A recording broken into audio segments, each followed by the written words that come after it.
As everybody probably knows, Montesquieu had a dim relationship, a dim view, at least conventionally, of China. It was a classic Oriental despotism. And I'm going to not focus on all the nasty things he said about China. What was the thing that your professor at Boston University, Stanley Rosen, said? One of the peculiar things that he said. But I'm going to concentrate on a remarkable switch that actually, and I'm going to explain. The title of the lecture is "The China Haunted Philosopher." Why was he haunted? Well, if you're haunted by something, it's usually that it's the ghost from the past, but it's the ghost that's predicting something about the future that you want to stuff away to the margins of your consciousness. And so I'll just begin with this a comparison. 1748 was when he published his great book, The Spirit of the Laws, and I want to move just briefly to the year 1848. In mid-19th century manifesto, little noticed at the time, two young radicals proclaimed that a quote-unquote specter is haunting Europe, a ghost is haunting Europe, the specter of communism. It was a spectacular opening line which pointed directly to a singular thesis, that events seemingly easily managed by the bourgeois capitalist order at the time, for instance, labor agitation, were actually a ghostly prophecy from a future that would one day announce a successor regime. Okay, so that's the remarkable thesis of Marx and Engels. And compared to their grandiose claim that European elites were in the grip of a collective anxiety attack about some future regime change, my thesis is simple and modest. Exactly a century earlier, a book was published whose author may have had a similar anxiety. The Spirit of the Laws struggled to find a place for China in its argument. The faraway country haunted the imagination of the French author. He could have kept it simple. China was like other large imperial states. They were all despotisms, that is to say tyrannies, dictatorships, ruled by fear. That's the famous three principles of the three regimes: fear, virtue for republics, honor for monarchies. Accordingly, China would have had nothing in common with the other models. And just to review what the other models are, they weren't perfect, but they were redeemable, and they included the virtue-driven republic of committed citizens, not exactly democracy, but a predecessor to democracy. The law-observing monarchy invested with an individualist and aristocratic code of honor, or the unnamed quasi-republican monarchy that was actually England. But the philosopher couldn't leave it alone. Haunted by unsettling intuitions about China, he kept qualifying his description of it. He rehearsed its bad habits obsessively. There's a whole string of bad things he says that I'm not going to touch on because I'm really interested in the switch in this context. Was China an exception to the rule of Oriental despotisms, despotism in hot climates? Was its public culture even superior to that of republics? Was it on par with Western monarchies in its capacity to sustain public good? Such doubts had damaging implications for the tripartite typology. He was annoyed by the pro-China Jesuit missionaries of the 18th century. How could they claim, he says, and I quote, fear, honor, and virtue were intermingled? If that was the case, Montesquieu declared, I would therefore have made an empty distinction in establishing the principles of the three governments. Now, what's haunting Montesquieu is the possibility that, in fact, he did make an empty distinction in trying to distinguish between the three principles of the three forms of government that constitute the heart of his book. Annoyance at the Jesuits was misplaced. It was instead unconscious or semi-conscious self-accusation and awareness of a threat to the coherence of the principles central to the book. Had the author reflected on this threat, China was, if not the secret to his state theory, then at least an astonishing supplement to it. Now I'm going to go through a bit of the evidence. I'm going to summarize this argument in a minute, but I'm just going to give you this kind of the central details of the claim that there's a switch to be observed in the text. So in Book 18 of The Spirit of the Laws, Montesquieu rehearsed the familiar indictment of the Eastern despotisms. In them, one was by the nature of an intolerable climate, He's obviously never experienced a Shanghai winter, but the nature of an intolerable climate inclined to servile obedience. In addition, such countries exemplified, quote, the horrors that attend an excessively large empire. Then comes this remarkable switch, an admission that the bureaucratic state could manage China's singular vulnerability, which was the threat of mass starvation should the rice harvest fail. That a despotic state could sustain a public good of this magnitude implied the conceptual collapse of Montesquieu's political typology. This is why he's haunted by China.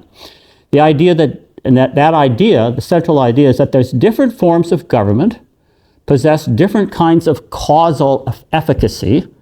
Some result in good government, others result in bad government. On this view, despotic decision-making did not and could not pursue the public good because it was erratic, irrational, and selfish. This time, however, things were different. Montesquieu admitted China was, this is the remarkable thing he says, indistinguishable from both the modern republic in Holland, the Netherlands, and ancient Egyptian monarchy, quote, countries which have been made inhabitable by the industry of man. That's a phrase, by the way, that's redolent of the 19th century, of Comte and Marx, etc. Countries which have been inhabitable by the industry of man. Environmental fragilities demanded dikes against the ocean, that's obviously Holland, the management of the Nile, and the maintenance of canals for rice fields. The societies that maintained these institutions would have collapsed without, quote, moderate government. So this China has moderate government. That's the key thing. That is, the moderate government is the opposite of despotic government. The inhabitants of this Oriental despotism turned out to be just as responsive to the need for good government as 17th century Dutch burghers. Quote, the continuous care necessary to protect the empire from destruction required the mores of a wise people, not those of a voluptuous people, the legitimate power of a monarch, not the tyrannical power of a despot.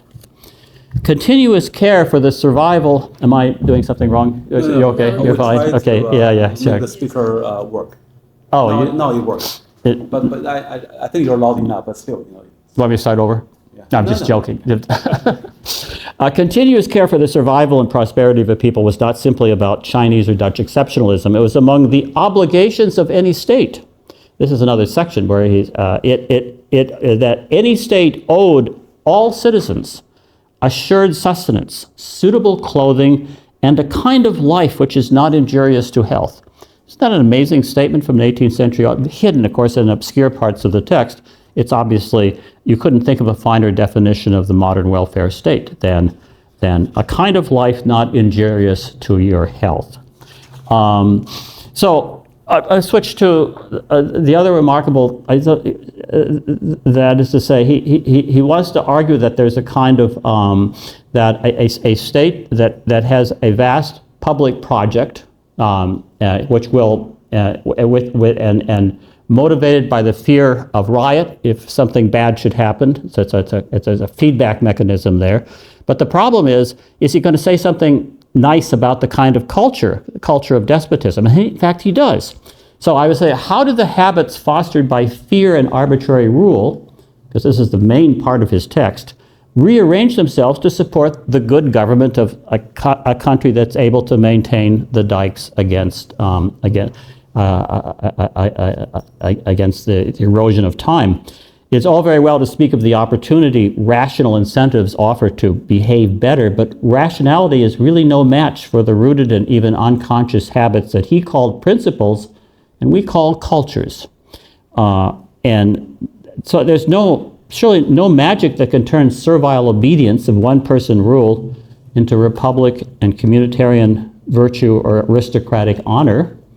Remarkably, however, to Montesquieu, China exhibited not only a capable government, so that's what he said, that a government that's driven by a large project where failure would result in a change of regime, has a feedback mechanism built into it, so that whatever the bad qualities of that government, the project itself imposes a kind of rationality on a culture that presumably is intrinsically irrational. So that seems to be the way I can reconcile, or the reader can reconcile these remarks with the earlier remarks about how despotism works. But then there's the whole question of the underlying culture. And here's what he says, it's really quite amazing. He says that China exhibited not only a capable government, but an admirable political culture. It promoted a value that we 21st century readers would probably say ought to take precedence over anything offered by the philosophers' allegedly superior republican or monarchical political cultures. The value in question in the French is civilité, civility, same word. In the so-called despotic landscape of China, Montesquieu insisted the inhabitants treated one another with respect and civility. The tension in these claims, of course, palpable. Despotic country, but a civil people. He defines civility as a kind of formal and social distance. Quote, I love this definition, a barrier that a barrier that men put between themselves to keep from being corrupted. Such habits of mutual regard maintain peace and good order. They foster gentleness. That's a quote. Now, the contrast is to aristocratic honor. There are many ways in which republican virtue and aristocratic honor are deeply admirable public philosophies, but I'm going to talk about the underbelly, the underside of them, just as a way of contrast. French aristocratic culture knew only politeness, he says, la politesse. Typical for a society of a hereditary unequal subjects, it only, quote, politeness only flatters the vices of others, whereas civility keeps others at a distance, a certain kind of formality that keeps you from being corrupted yourself. By contrast, civility keeps us from displaying our own vices. Now, by contrast, what about republican virtue? Republican virtue displayed a harsh spirit, which civility softened. Democratic or republican harshness exhibited the character of the pedagogue, or the manners of the toxically charged seminar room. I don't know why I put that line in there. I must have some bad memories of my graduate school or something. But this is, I think, always correcting or being corrected. This is a quote from Montesquieu. This is what republican virtue consists in. You're always correcting. It's like today in the United States we talk about cancel culture. It's almost an exact description of that. Always correcting or being corrected, always instructed and being instructed. These practices established a warlike spirit, esprit belliqueux. In these hints we detect the strains of an aggressive Puritanism, which was often associated with the rise of Western democracies. And so in these passages we glimpse the underside of both democracies and monarchies. And here I am consciously neglecting all the good things he says about the culture of honor and the culture of republican virtue. I'm just, he's insisting on the contrast, and so let's stick with the contrast. And it's actually very interesting because it is kind of the other side of both virtue and honor. The Democrat, the person supposedly possessed with republican virtue, is a busybody. This is me speaking, not Montesquieu. Is a busybody on the prowl for deviance to control and correct. The honorable aristocrat is simply a servile flatterer. No wonder Montesquieu posed this rhetorical question, quote, is not freeing oneself from the rules of civility the way one puts oneself more at ease with one's faults. More at ease with one's. So this would be, of course, a description of the life of honor. You're not at ease with your faults. You're proud of your faults in that kind of society. Now, all regimes are imperfect. The defects in one way of governing actually may be necessary accompaniments to the advantage of this way of living.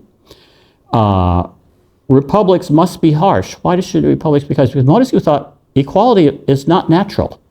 Equality was not natural, so equality has to be corrected and recorrected and enforced. Egalitarian citizens were obsessive Puritans out to censor and cancel one another.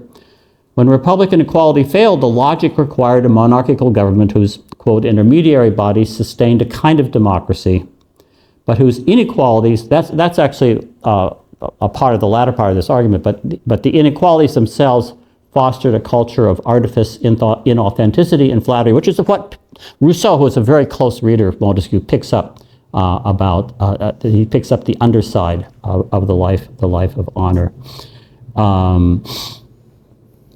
So even civility, by the way, has its defects. Respect for others was not necessarily the uniquely healthy way for people to live. if, as Montesquieu thought, it was associated with habits of compliance. So that is to say, it's a habit that civility is connected with compliance, that channeled human ambition solely into, quote, industry and work. However intrinsically admirable, civility or respect for the other may be the fallback vice of a conformist and industrious society, incapable either of republican or aristocratic political ambition. So there are no good agents and bad agents. The remarkable thing here is that all of the cultures of all possible forms of government have both advantages and disadvantages. And although it's hard initially for the reader to discern what the advantages of despotic government might be, nevertheless he tries to do so in talking about the possibility that a government that correctly obsesses about the fact that you have a public project that has to be carried out, and that imposes a kind of rationality of its own. And then you have the underlying kind of culture that's associated with work and industriousness, which is a certain kind of civility that exists between people, which may not be as great as participatory Republican ambition. It may not be as great as the kind of prideful, ambitious culture of honor that can try to achieve great things in the world, but nevertheless, at least keeps each person free from being corrupted in the ways that those other two magnificent virtues may nevertheless create. So the argument is that is to say, what has happened now? What has happened to the typology, and that is to say that this challenges the very validity of the distinction between forms of good government, republic or monarchy, and bad, a despotic empire. The Chinese example transforms the meaning of this threefold typology. It's a typology that relates, interestingly, I mean, if you don't know that, the form of the government is connected deeply with the underlying way of life of a people, their underlying, as we would say today, culture, but the phrase, because influenced by Descartes, the phrase that he would have used was principle. And here's what I think. That is to say that there's another remark, another reference to China, that China, he says, was a case of a republic or a monarchy.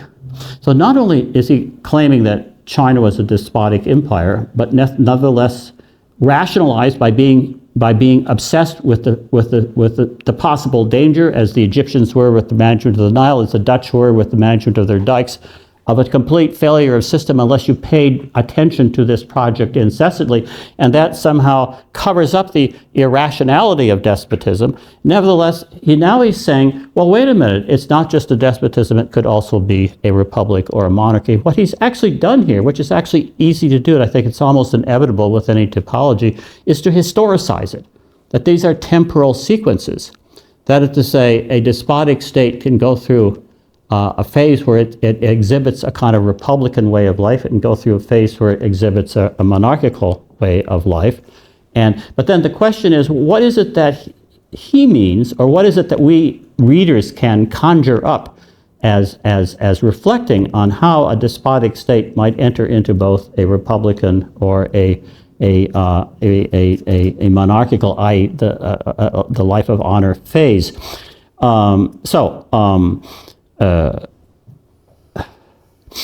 Despotism was riven with irrationality. That's the basic premise of the claim about despotism. However, it might instead become a public good. While I was writing this, I realized there's a new book by a guy named Charles Meyer at Harvard who talks about project states, and I realized that's exactly what I'm talking about too, that a state might have a grand project that imposes a kind of rationality upon it. So you can either use the phrase a public good state or a project state. It might instead become a public good or project state where the project itself enforced a kind of rationality. So any state in the grip of a grand project, I mean, it's like a state at war, right? That is to say, the state might be corrupt, it might be tending towards despotism, but in a moment of existential, I mean, of course, in a moment of existential angst, it might fail. But if it doesn't fail, it's going to be because the project itself imposes a kind of collective rationality on the people. Any state in the grip of a grand project demanded from people habits that focused upon collective self-transformation. This is what I think republicanism really means.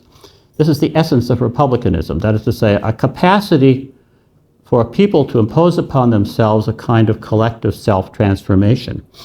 However, in the afterglow, when this project, as it inevitably does, partially or wholly fails, then what happens? A stage was reached of a return to something that was neglected. When you're trying to collectively transform yourself, you are neglecting all your habits of locality, all the kinds of particular things in the world, all the loves and partialities that you have. That is to say, a stage was reached of return to habits, partialities, loyalties, and loves, which I call the revenge of the particulars against the overly ambitious universal goals. And this is what I think monarchical reconsolidation meant, at least to Montesquieu, because he has this sense that a proper monarchy is not described by the king at the top or the queen at the top. It's described by a figure who has only legal authority, but whose power comes from intermediary bodies below the legal authority of the monarch, which make the whole system move. But those channels of power, they may be cities, they may be estates, they could be labor unions or corporations. They describe the particular. I mean, it's just what Rousseau would have called the will of all, not the general will. Thank you. And as a consequence, it's.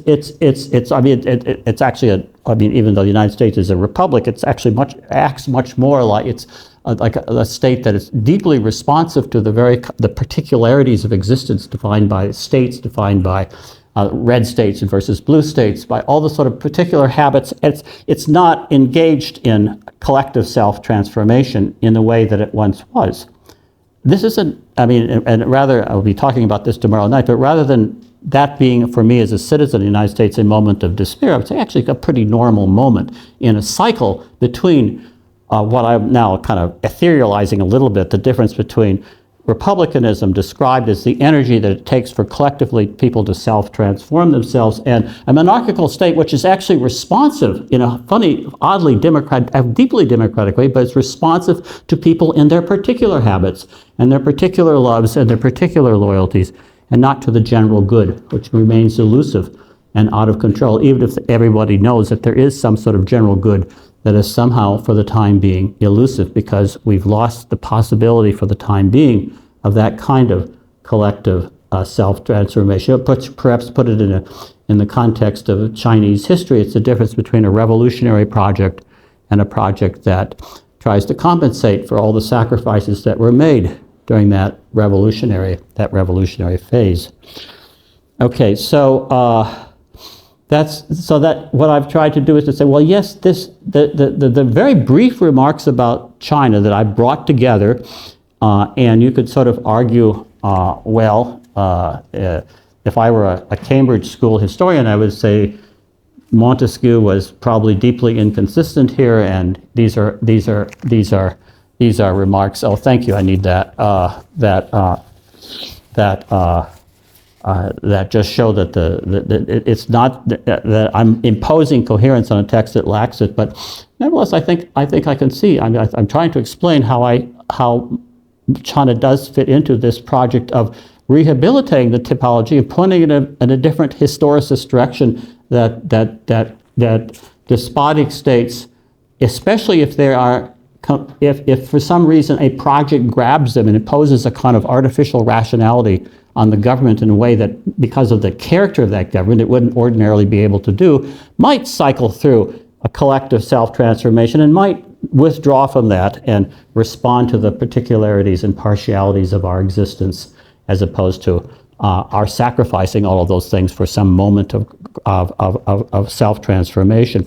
Now, this is a talk I'm going to give at Yale Law School in a month, and this is Montesquieu and its engagement with the non-Western world. So I'll just give you, I realize it's like two papers, it's an add-on, but this is also connected with China. So stepping back to regard the historical context of all of this, global North versus the South, or the West versus the East, what about colonialism? There's three quick points I want to make. The author was of two minds about international trade. His whole book, The Spirit of the Laws, was motivated by the idea that instead of some sort of Kant-like program of eternal peace, It would be a peace imposed by globalization, a phrase that he would use constantly. He didn't use it very often, but it's obviously du commerce, do soft commerce, and commerce meaning communication as well as trade. But so in his private notes, he said he worried about the French, Dutch, and English imperial domination of the rest of Europe and the world. So privately, he recognized that the Spirit of the Laws was a partisan project trying to say, yes, there is a possibility that the world could be united by peaceful trade, but he knew in his heart that it wasn't working out that way. And but he left that in his private notes. He has a great reputation for moderation, and conservatives are often drawn to Montesquieu because of this reputation for moderation. But that's why I always try to bring up the fact that in his youth, on an essay that was supposedly devoted to science, he described how the Indians of the Aztecs of Mexico, or the Incas of Latin America, which he simply called the Americans, that's all he called them the Americans, might have resisted the Spanish conquistadors. How would they have resisted? They would have killed them on the beach. He had made no bones about the fact that this was an asymmetrical guerrilla warfare. But the problem with that, and what's interesting about this, is that they would have only been able to do so had they completely changed their habits and their culture. That is to say, and how did he imagine this counterfactual case of what if Descartes had come to live among the Indians about a century before the Spanish conquistadors, the barbarians from Spain, tried to conquer and successfully conquered the Indians, that they would have developed a Cartesian outlook, which meant that they would have been atheists. It's possible that Descartes was not an atheist, but Montesquieu, I think, believed that he was an atheist, and that being an atheist, they would realize that these were only human bodies, and human bodies can be killed, and life is mortal, and we all have a chance in the world. But the problem with that argument is that he is a great respecter of tradition. That is to say, he said one of the things that Peter the Great did that was terrible was force the boyars, the aristocrats, to cut their beards. So this was a no-no. They should not have done that. But I think here that, again, to reconcile the textual inconsistencies, one might say, well, if your survival and self-defense require you to be more rational, have a more rational culture, then so be it. So that his respect for tradition had its own limits. And then finally, this is a troubling feature of his argument for some people as well, actually including myself, that he